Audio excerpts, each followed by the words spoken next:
imbécile, c'est un juge instruit. Gracieux, aimez-vous à ce point la justice que naturellement vous vous souciez de ne pas fausser vos jugements par des vices. Contemplatif, la connaissance, bénie soit-elle, a rendu le jugement universel. Tant, faites-lui faire sur mesure son texte de loi pour éviter l'usure. Cavalier, quoi, la mine? L'instruction est à la mode. Pour rendre son jugement, c'est vraiment très commode. Lyrique, le préjugé est l'enfant de l'ignorance. Naïf, le juge utilise-t-il vraiment sa balance? Respectueux. Souffrez, monsieur, qu'on vous salue. C'est là ce qui s'appelle avoir intelligence active. Pratique. Louez-vous l'instruction aux idiots? Assurément, monsieur, vous empocherez gros. Enfin, parodiant Jean-Louis Debré, les idées constitutionnelles du général jugement de l'instruction et du procès. Voilà ce qu'à peu près, mes chers, vous nous auriez dit, si vous aviez un peu moins de lettres et d'esprit. Mais d'esprit, oh, les plus perspicaces des êtres, vous n'en eûtes que trop d'atomes et de lettres. Vous n'avez que celles qui forment le mot instruit. Eussiez-vous eu d'ailleurs l'invention qu'il suffit pour pouvoir là, devant ces nobles galeries, me servir toutes ces folles plaisanteries, que vous n'en jugiez pas le quart de la moitié du commencement d'une carte. Le jugement d'un instruit ne vaut que s'il a son équivalent chez les sourds. Si nos confrères ont tenté de démontrer la nécessité d'être instruits pour juger, rappelons-nous ceci. Cela n'est pas suffisant. Cela n'est pas non plus nécessaire. Mais de surcroît, il ne faut pas être instruit pour juger. Ma mission, si vous l'acceptez, est de vous démontrer que l'instruction n'est pas suffisante. Rappelez-vous, le roi Salomon, qui, jadis, dut trancher un conflit opposant deux femmes à propos d'un nourrisson. Il usa dans un premier temps du bluff pour pouvoir dévoiler l'identité de la véritable mère. Logique, justice, morale furent ses outils pour accorder l'enfant à celle-ci. L'instruction n'a pas suffi. Elle n'a pas permis au bon roi de reconnaître la mère et sauver l'enfant. C'est dans la sagesse que celui-ci a trouvé le moyen de résoudre le conflit. Rappelez-vous aussi l'affaire Dreyfus. Ce militaire juif, soupçonné d'avoir trahi la France, destitué, accusé à tort, était un coupable idéal. Oui, il l'était pour les juges, pour les intellectuels, pour les instruits. Tous ceux qui ont utilisé leurs préjugés en les étayant par leur instruction l'ont condamné. L'instruction de l'affaire a d'ailleurs mis en évidence la culpabilité de Dreyfus. En effet, les preuves apportées à son encontre, et dans le seul but de l'accabler, ont scellé son sort auprès des magistrats. Et pourtant, ces dites preuves n'étaient-elles pas fabriquées de toutes pièces par un autre gradé? L'instruction a une nouvelle fois été impuissante, mais de surcroît, elle orientait la vérité dans le mauvais sens. La tolérance, l'équité, le respect auraient été nécessaires dès le commencement de l'affaire. Ces mêmes vertus qui ont permis, au final, de corriger l'erreur judiciaire et réintégrer Dreyfus. L'instruction n'est pas le bras droit du jugement. Elle est loin d'être suffisante. L'histoire est la première à nous le rappeler. Le droit de vote de la gente féminine, reconnu il y a à peine 68 ans. Pendant longtemps, pendant très longtemps, l'instruction affirmait que les femmes étaient inférieures. Elle avançait même des arguments biologiques, puisque la science avait apparemment démontré la supériorité masculine. Dionysien affirmait que l'instruction est l'unique composante du jugement, c'est reconnaître alors qu'interdire à ces dames l'accès aux urnes était justifié. Mesdames, messieurs, vous-mêmes, pensez à ceci. Si les femmes sont des chefs-d'œuvre de beauté et de grâce,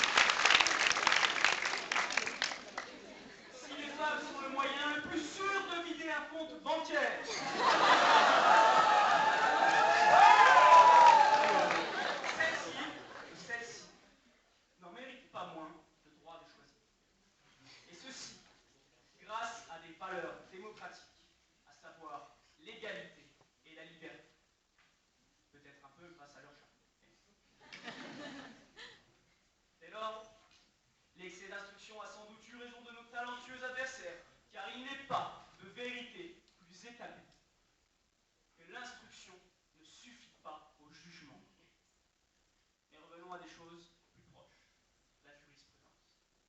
Notre bonne vieille justice, lorsqu'elle n'est pas à la recherche de l'élixir divin, Johnny Walker.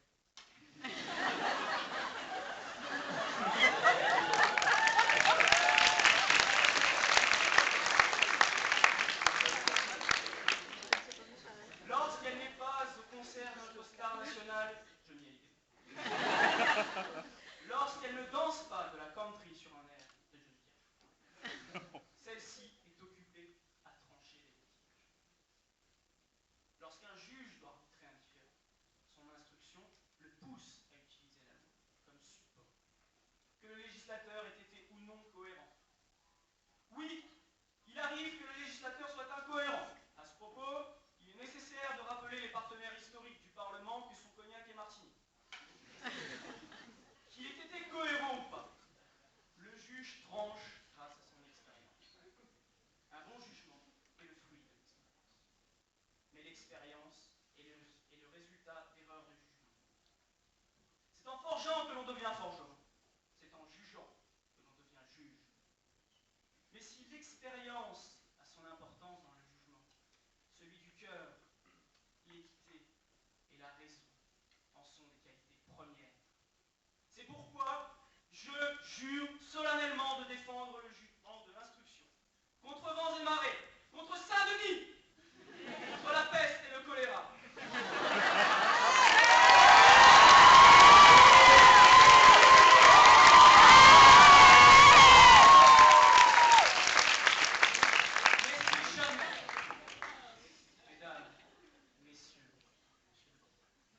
Mais si jamais l'instruction venait à moi, ne me faites pas grâce, jugez-moi.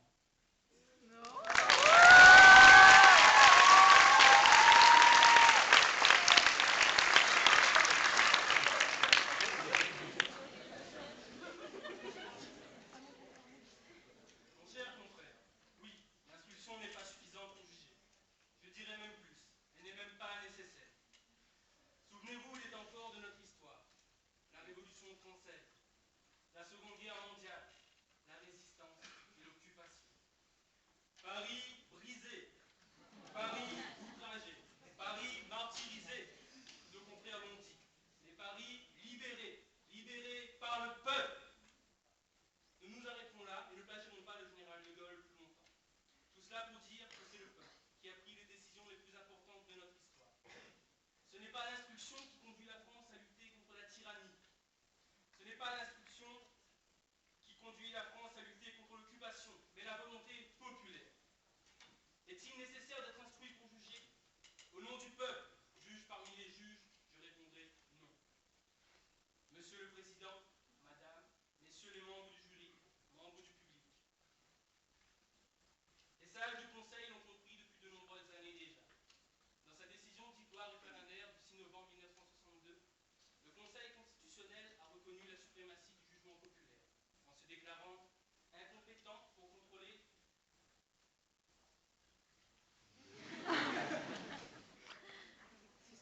la conformité des lois issues du référendum à la Constitution, au motif que ces dernières étaient la manifestation de la volonté nationale. La volonté nationale, autrement dit le jugement du peuple, ne peut être contrôlé, car son jugement est sans pareille mesure. C'est l'instrument de la justice naturelle. Si les 12 du Conseil l'ont admis, pourquoi refuserions-nous de l'admettre aujourd'hui? La voix du peuple est celle qui rend la justice. Et mes amis, cette justice pure, née de la puissance publique, est la seule justice qui n'est pas de recours. Oui, le peuple, juge du fond, juge du droit, n'a pas d'égal, ni de supérieur. Vox populi, vox dei. Et oui, dans notre pays, le plus haut degré de juridiction, ce n'est pas le Conseil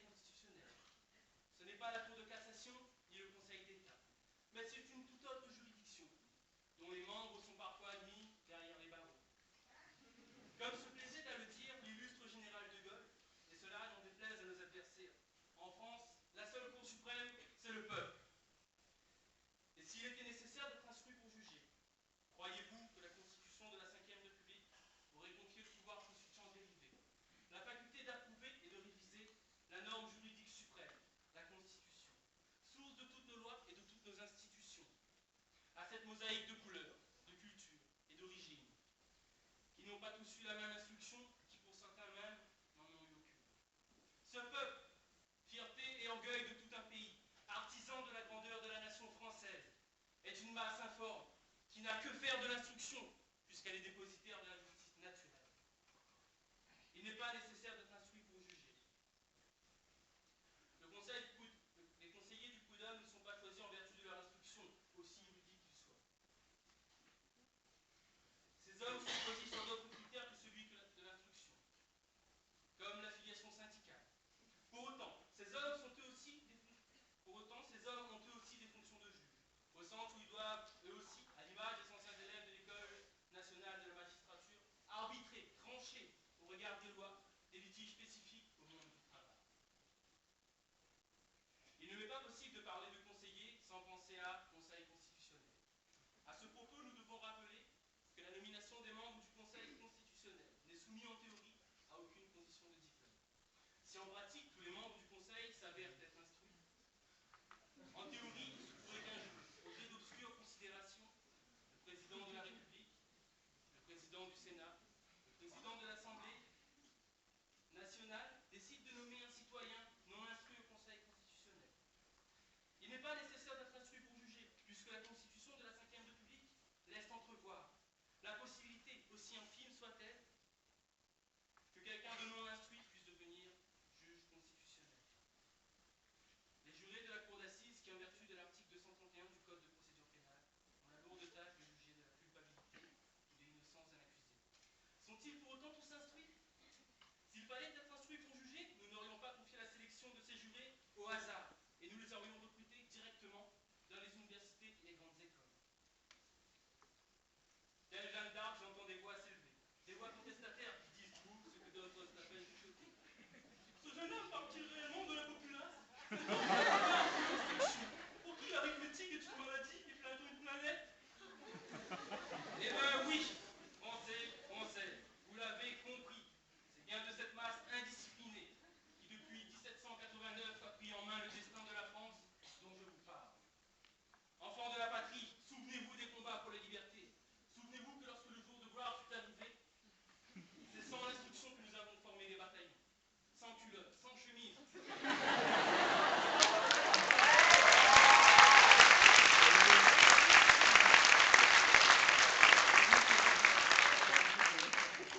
Était-ce pour autant nécessaire d'être instruit pour juger qu'il nous fallait aller au combat?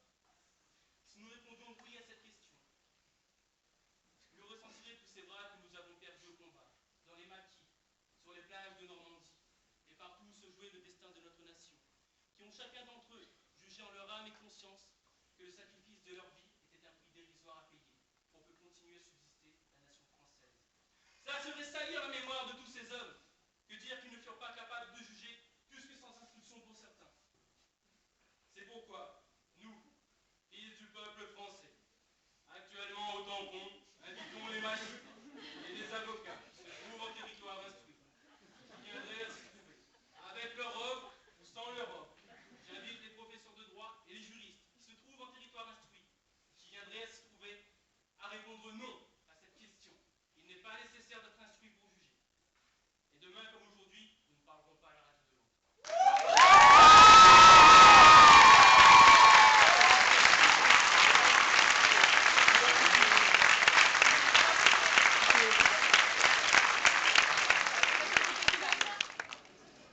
Oui, cher confrère, il ne suffit pas d'être instruit pour juger. Vous avez même dit que ce n'était pas nécessaire. Mais par Dieu, pouvons-nous encore aller plus loin? Et si l'instruction nuisait au jugement? Hier encore, en 1633, Galilée fut condamné pour sa découverte ô combien vraie de l'héliocentrisme. Condamné à l'exil pour avoir eu cette pensée révolutionnaire. Condamné par ceux qui imposaient leur vérité, leur instruction. Et pourtant, Galilée n'avait-il pas raison? Le système solaire ne s'organise-t-il pas autour du soleil?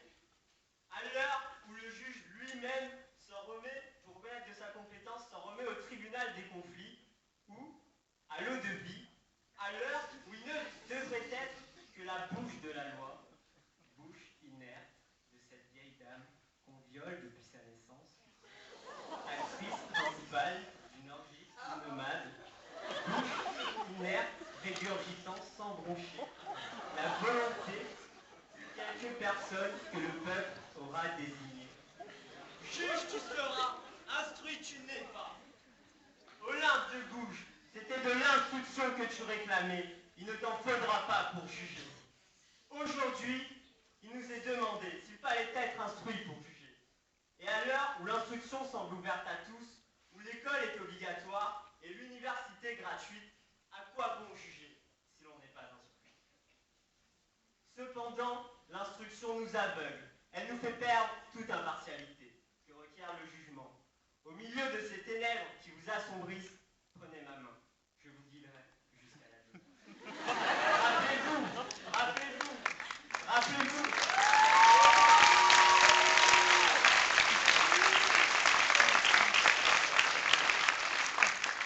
Rappelez-vous, messieurs les jurés, que le droit lui-même refuse d'associer l'instruction et le jugement. Le 8 juillet 2011, le Conseil constitutionnel, saisi d'une QPC, sépara la double fonction qu'avait le juge des enfants, d'instruire et de juger l'affaire. Juge de l'instance tu es, juge de l'instruction tu ne peux être.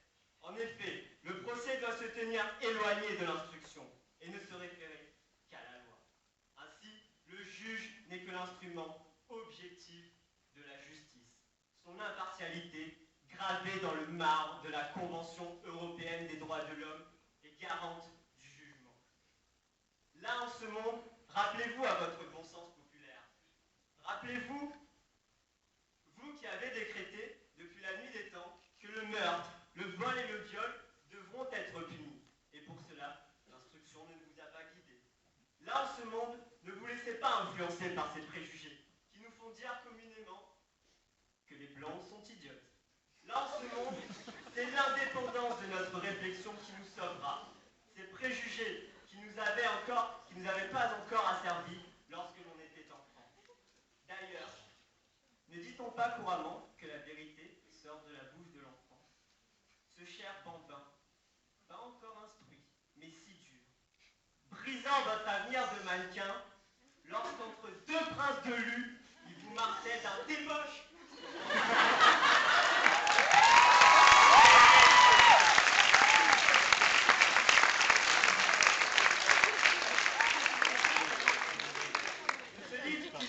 Malgré lui, à un jugement.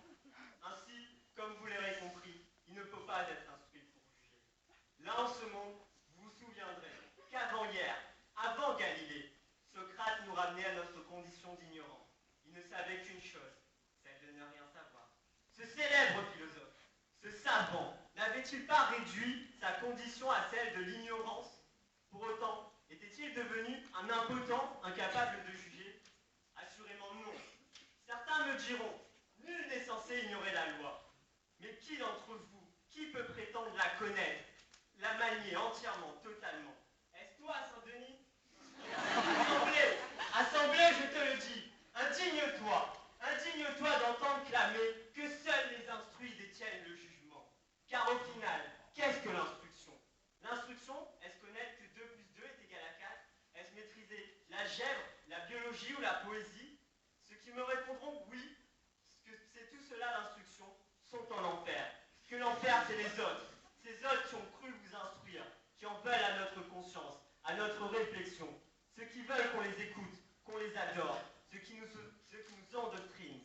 Ils ont créé l'arme atomique, ils ont provoqué les guerres. Veux-tu les suivre naïvement?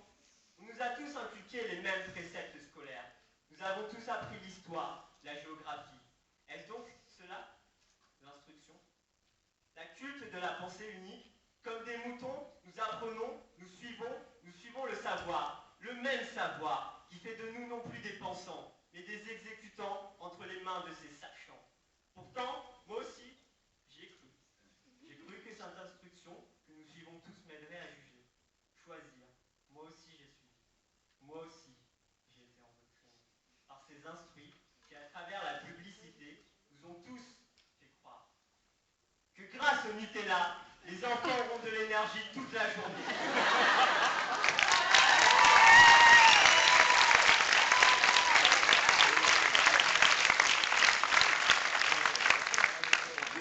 Que grâce à Activia,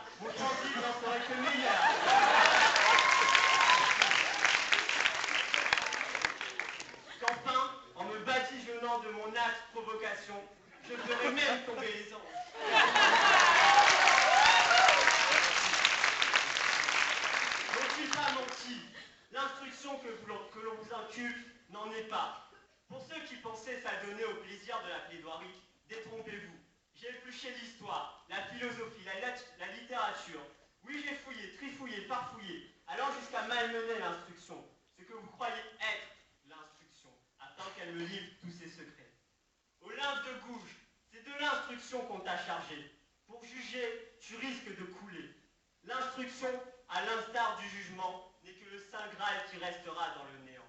Comme l'empire perdu d'Atlantide, vous vous êtes noyé sous la connaissance qui nuit à votre jugement, l'oubli de toute conscience, si bien que vous ne serez qu'à votre tour qu'une triste légende.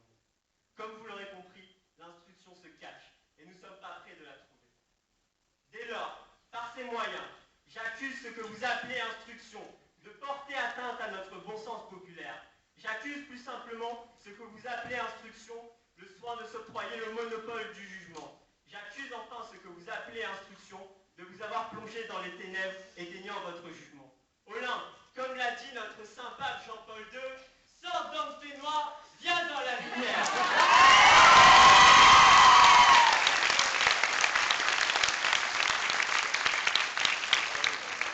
Olympe, enlève tes œillères, et au nom de la vodka, de la pina colada, de la tequila et du jus d'ananas, moi, apôtre